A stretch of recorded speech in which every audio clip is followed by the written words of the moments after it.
Are you wearing a mask?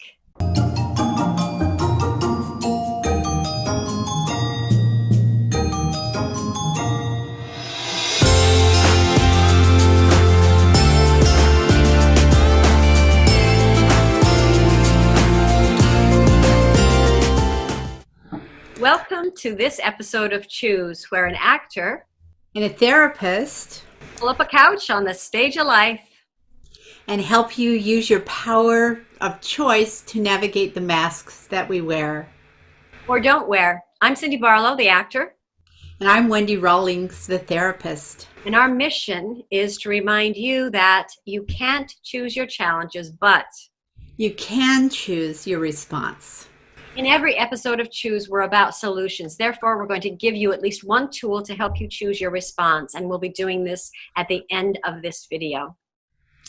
We've heard a lot in the news lately about wearing masks to keep others and ourselves safe.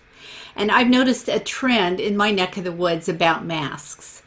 When I go to the grocery store, most of the men who are there by themselves don't wear masks.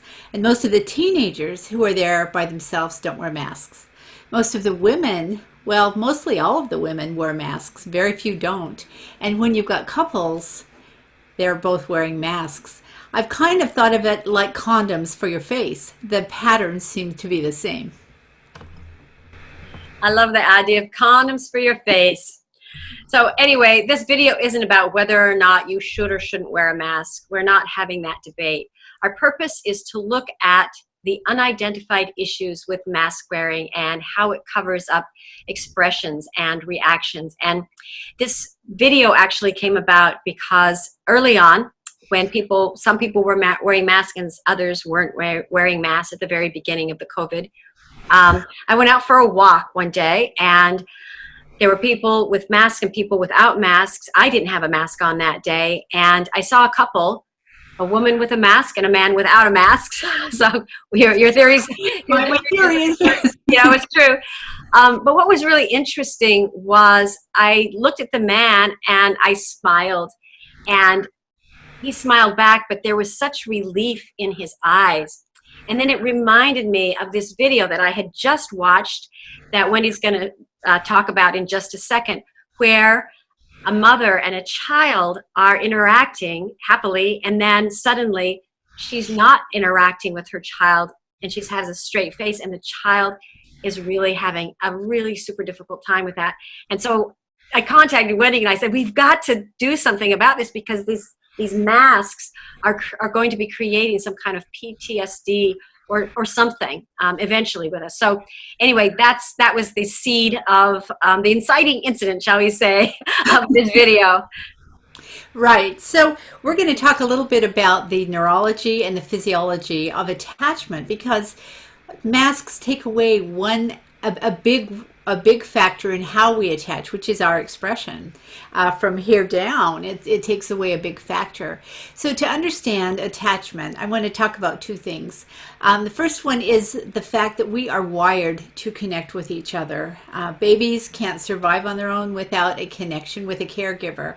The way I like to think about it is every child comes wired with a plug and an outlet, and they want to plug their plug into their primary caregiver. Usually it's mom, sometimes it's dad, sometimes it's both, and they want their caregiver to plug their plug into the baby's outlet.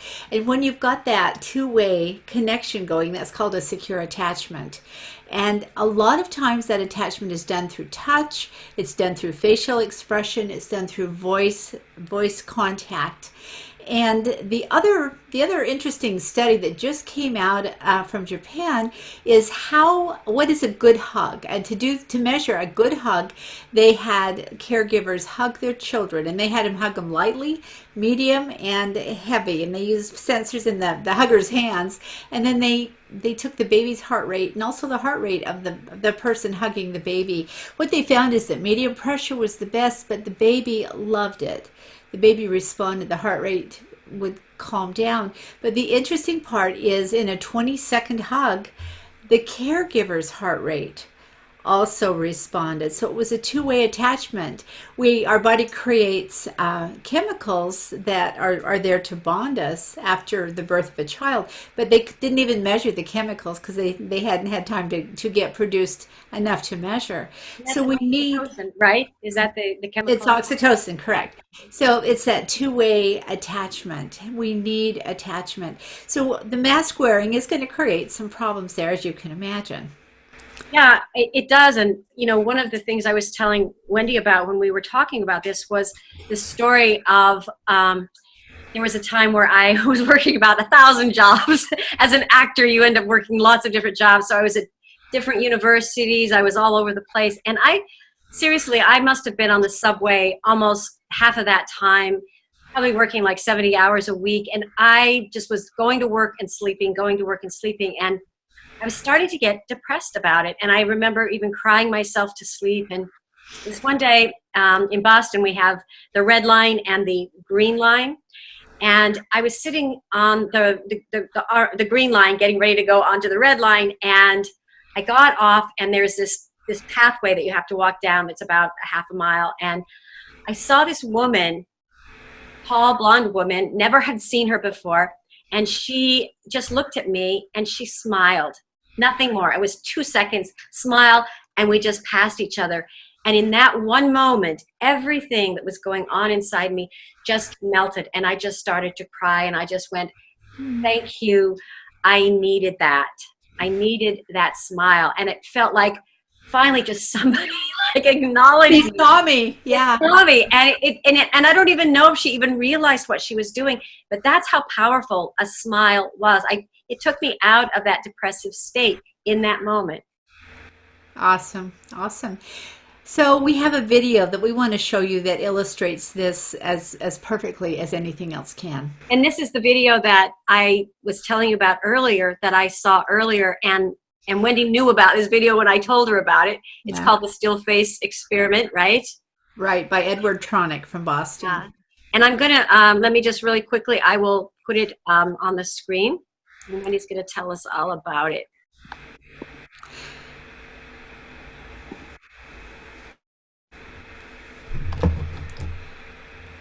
All right. So to set this video up, you have a mother and a little girl, and the mom. You watch the interaction between the two, and you see how loving and attached. Talk about plug and outlet. See how completely attached they are. See how happy the little girl is, and she's interacting with mom. Mom's interacting back. Definitely a two-way, secure attachment. It's just a pleasure to watch. The little girl points, the mom looks. They're just really, really doing well. And then mom will be instructed to turn away and come back with a still face that's completely expressionless and completely unresponsive to her daughter. And we'll just take a minute and watch what happens to the daughter. At first, she's a little distressed there. She's going, what's going on with mom? And then she tries to re-engage through smiles. You can tell she's really wondering. Yeah, she's pointing because that worked before. Yes. And it's like, come on, mom. And then she starts to get disturbed. Mom, I don't know who you are right now. I don't understand you. Hug me, hold me, let's reconnect. You can see her striving for connection. Probably pat a cake worked before, but it's not working right now. So then she gets really distressed. You can see the distress on her face. Mom's holding in there. I think she did a marvelous job of holding her face still. That would have killed me. And then we just see, finally, this little one becoming really, Sad. really sad, really upset. And mom re-engages. And watch how quickly this little one reconnects with her mom. And that's the cool part about this, is if there's an interruption in attachment, we can fix that pretty quickly. That was Edward Tronick, the maker of the experiment, by the way. Wow. And it's a great experiment. So we are in danger right now, just like that little girl was, of losing connection because we're in danger of losing, or not in danger of, when we don't have most of our face available to smile at people.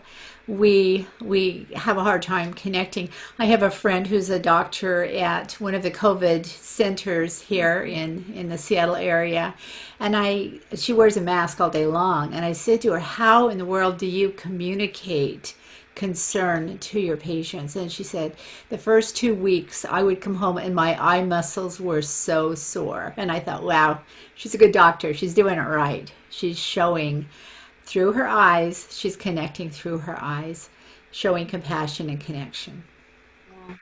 Yeah, and Wendy and I think that the term social distancing is an odious expression, to quote our dear friend Jane Austen.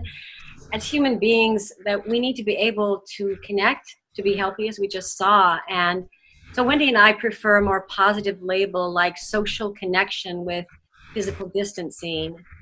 And whatever circumstances we're living through today, we have to consider ways in which to connect with each other.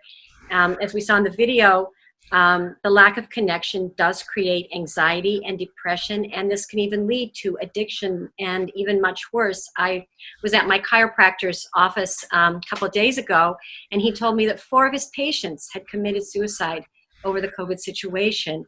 And so we can't address the virus.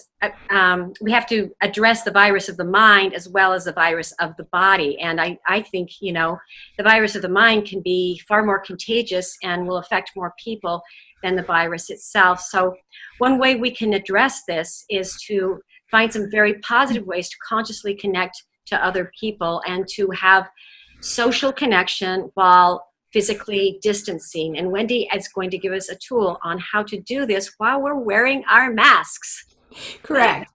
And to preface this, the first time I went to the grocery store after, we needed something in quarantine, so I went to the grocery store, and my mental attitude was everybody had germs but me, and so everybody was unsafe. And what I noticed is that with that mental attitude, I avoided eye contact. Excuse me. And other people were avoiding eye contact. I noticed that we kind of pretended we were the only people in the store, which was silly. And this was before we had one-way aisles too. So we were kind of not running into each other, but we were passing each other, pretending that we weren't there. And that did not feel good to me. And it's not who I am. And I'm sure it was not who the people in the store were. And so I started thinking about, well, how do you have social contact even though we're in physical distancing?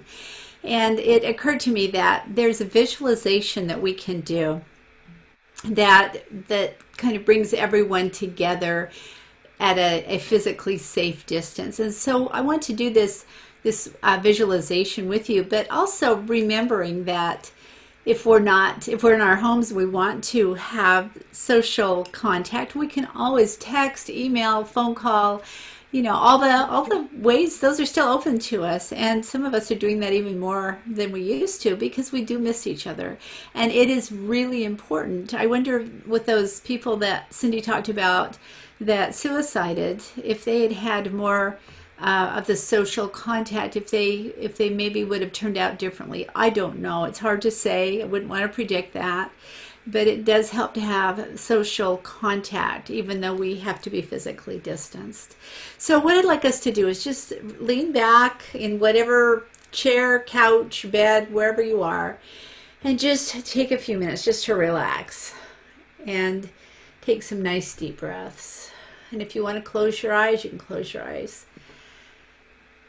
Just breathe deeply and breathe in calm. And breathe out stress and worry. It's always nice to breathe in and to breathe out. And as you breathe in calm and confidence and safety and peace. As you breathe out stress and fear and worry, Start to become aware in your body and in your mind of ways that you tend to connect. It might be a connection with other people, it might be a connection with nature, it might be a connection with the universe, it might be a deeper connection with yourself and how you feel and what you need. And if it helps to see the connection like a plug and an outlet, do that. Or if you see it energetically or perceive it that way, do it your own best way. But perceive it as a connection with something between yourself and something or someone else. And as you breathe in energy from that connection. Breathe in peace and safety from that connection. And as you breathe out any worry or stress that being afraid of connecting may have for you. So breathe in peaceful connection. Breathe out fear or worry of connection.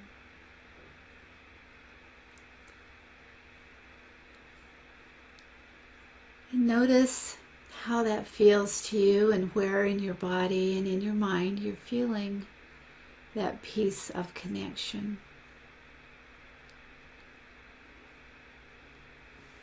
And keep that peaceful feeling, that peaceful state with you, that resource with you. And then imagine for a minute going out into the world for whatever reason with your mask on. But being aware that you're wearing a mask and at the same time you're feeling that peaceful connection. And you're letting that connection come through. And notice, where is it coming through? Is it coming through eye contact?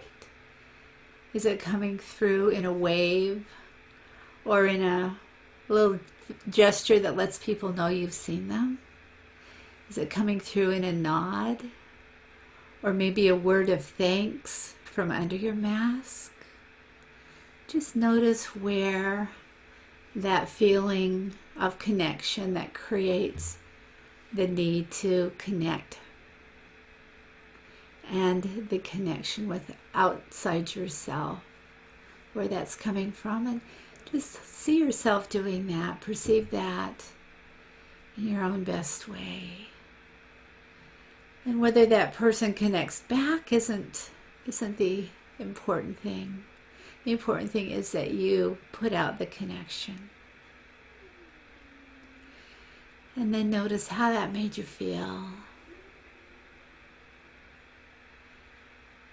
And that feeling, if it's a good feeling to you, makes you want to do it again and again, until it becomes just part of what you do. When you put on the mask, that activation of connection gets activated at the same time.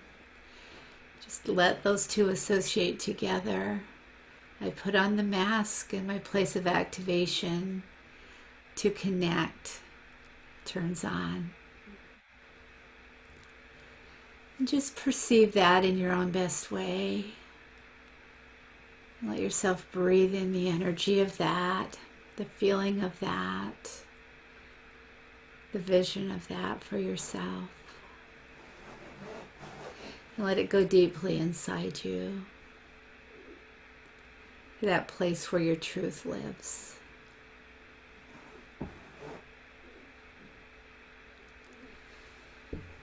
And then when you're ready, come on back and open your eyes and wiggle your toes and fingers. And know that this is a way to connect. Yeah. So we did have another idea about masks. Cindy was going to talk about it. Yeah. So we started to talk about masks and what could be done. Wendy and I also But it would be really fun to create different types of masks that could be fun, could be kind of funky, could, be styling in some sort of way. And so one of the things that I did, because again, we were talking about smiling and how powerful smiles are, and so to not have a lot of smiles anymore, or people even connecting with each other. So here's one mask that I'll show you. This is the one side. So this is what this mask would look like. And then you see it just says smile on it. So this is what the mask looks like when it has a smile. And Wendy, you're going to show. So contrasted to this one, which is more inviting? Which person would you like to hang out with or pass in the grocery store for a good day? Yeah. And it's just as a reminder of just saying that we are, we're human beings. We smile. This one is, pretty mask. That's prettier, and I think that's a little bit nicer than just a white mask.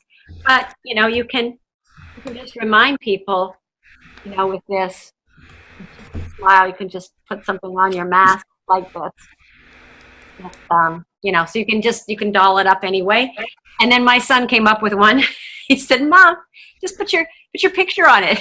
So there's my mask with a picture of myself on it. Your brilliant son. Oh yeah, but really, okay, some of these things may be kind of silly, but there are creators out there who are like super good at creating, masks and other things like that.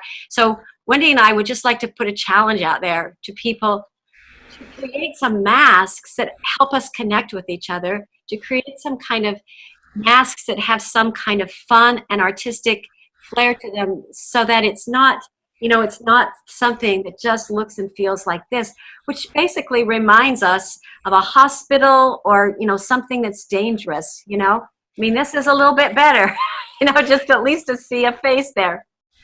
I have an idea for a creator. If they can put on the mask, under this mask is a great big smile. I would love to see a mask like that.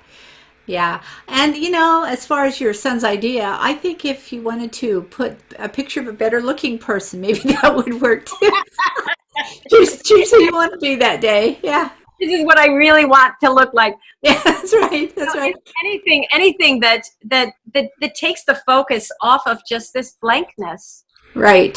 Right. Something that's there. And I think that, we've got so many amazing creators out there.